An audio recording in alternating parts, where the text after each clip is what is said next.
Promise me! You have to marry me! Promise me, even if the world changes, you'll still marry me. I promise. Under this tree, it's forever. We were children when we made that promise. Too young to understand distance, too innocent to understand time.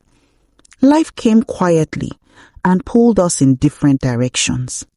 He left first, chasing a future bigger than our village, bigger than that tree. I waited. At first, every day. Then every season. Then only in my prayers. Letters stopped coming. Dreams began to hurt. Pain changes people. And silence teaches you how to survive. When my heart could no longer recognize the girl I used to be, I chose peace. I chose God. Days became quiet, simple, peaceful. But some nights, I still dreamed of a mango tree. And then, one night, the past came back. Not as a memory, but as a man standing at the gate. I was halfway through evening prayers when the knocking started. Not gentle, not patient. It was desperate, like someone who had carried pain across years and finally couldn't hold it anymore. The sisters froze. I froze, because my heart already knew who it was. I opened the gate, and there he was, Eli, soaked by rain, chest rising like he'd been running for miles. His eyes went calm. They were wild, broken, angry, still in love. I had imagined this moment 1,000 times, but I never imagined the way he looked at me like I had died and come back wearing another life. His voice shook when he finally spoke. "You left me." My chest collapsed. He stepped closer, and suddenly I wasn't a nun anymore. I was a girl again, barefoot, laughing, promising forever under a mango tree. He wasn't begging. He was hurting. "I crossed borders for you," he said. "Every success reminded me of what I lost." His voice broke. "And you became a ghost in white robes." I felt my vows tighten around my chest. He didn't know the truth, that I didn't run from him. I ran from a life that was already breaking me. This place saved me, but loving God didn't erase loving Eli. That night, Eli didn't ask me to choose. He gave me 3 days. "If you still love me," he said, "come with me." And when he walked away, I realized something terrifying. I wasn't praying anymore. I was counting the days. Morning came, but the sun felt heavy. I couldn't pray. I couldn't eat. I couldn't look away from the gate. Eli's words haunted me. "If you still love me, come with me." My hands shook as I touched the cross. I wanted to obey. I wanted to run. I wanted both, but the choice, it was mine alone. I found a letter slipped under my door. His handwriting, messy, desperate. 3 days. I'll be at the mango tree where we promised forever. Come, if your heart can risk everything. I folded it back, heart hammering. Risk everything? I had already risked so much, but could I risk my vows? 3 days felt like a lifetime.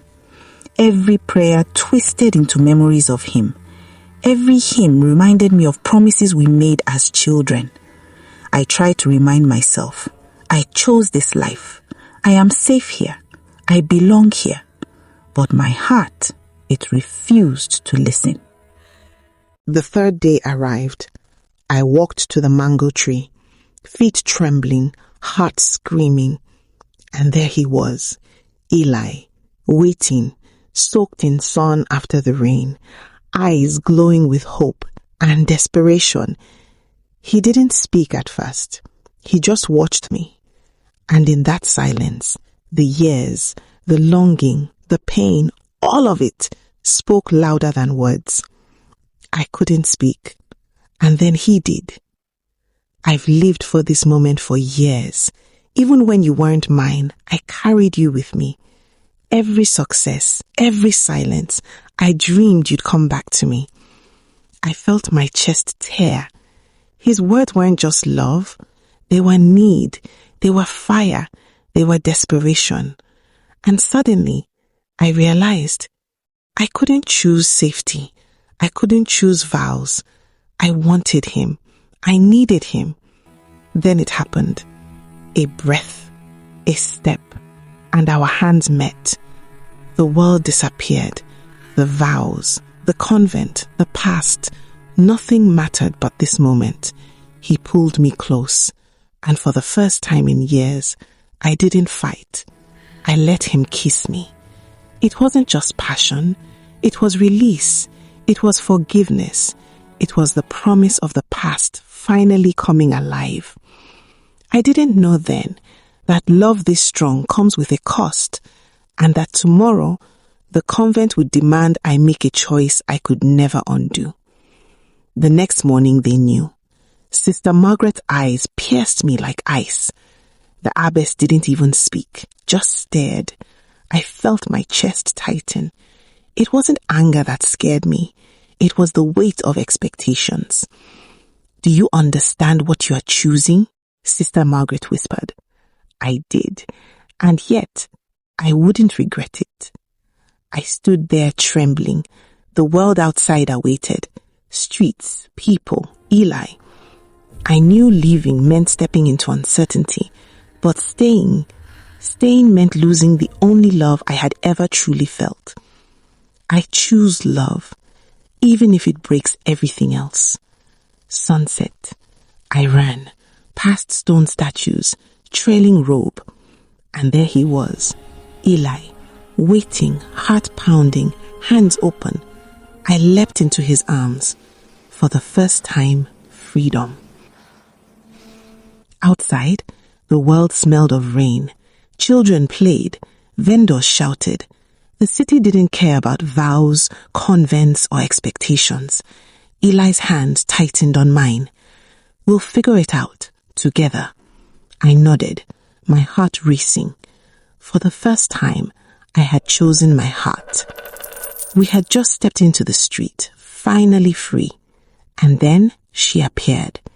A woman, tall, elegant, her eyes sharp, knowing, locked on Eli. My chest tightened.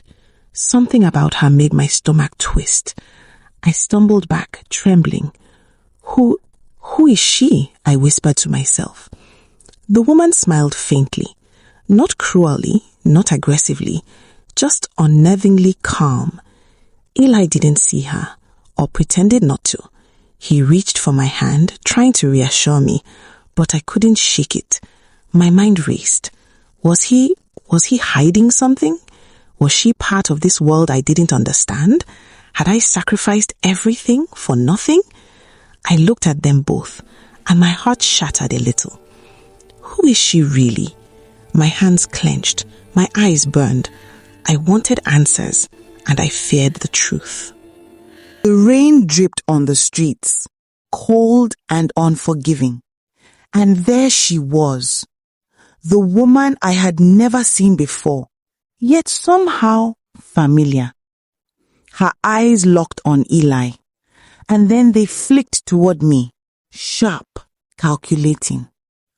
"So, you really got her out of the convent," she said, voice soft, almost venomous.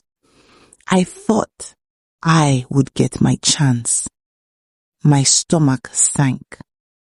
Jealousy, suspicion, fear, everything collided inside me. Eli tightened his hand around mine, but my chest still twisted. I wanted to ask him, who is she? Why now? But my voice faltered. The woman smiled faintly, almost cruelly. Then, just as quickly, she turned and disappeared into the shadows. And in that moment, I realized she was no threat to our love, just a reminder that the world could test it. The woman was gone, and Eli's eyes only ever belonged to me. We didn't speak at first. Words weren't necessary. Our hearts already knew. I pressed my forehead against his chest, felt the steady beat, felt the warmth, felt love, pure, unshakable, real.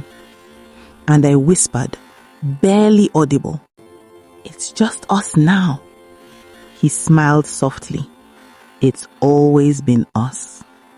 Weeks later, we stood together again, but this time, not running, not hiding, not fearing the world. The sun shone warmly on the courtyard. Friends, family, laughter, joy. Eli held my hand. I held his, and finally, the world felt like ours. "I promise, always," he whispered. "Always," I replied. I looked around. The world had tested us. Society, expectations, old promises. They all tried to break us. And yet, here we were, together, free, loved. I smiled at Eli, and for the first time, I felt completely, irrevocably home. True love is tested by the world, but courage, trust, and patience can make it last a lifetime. Some sacrifices feel unbearable. Some doubts feel endless. But love that is real always finds a way. Like and follow for more stories.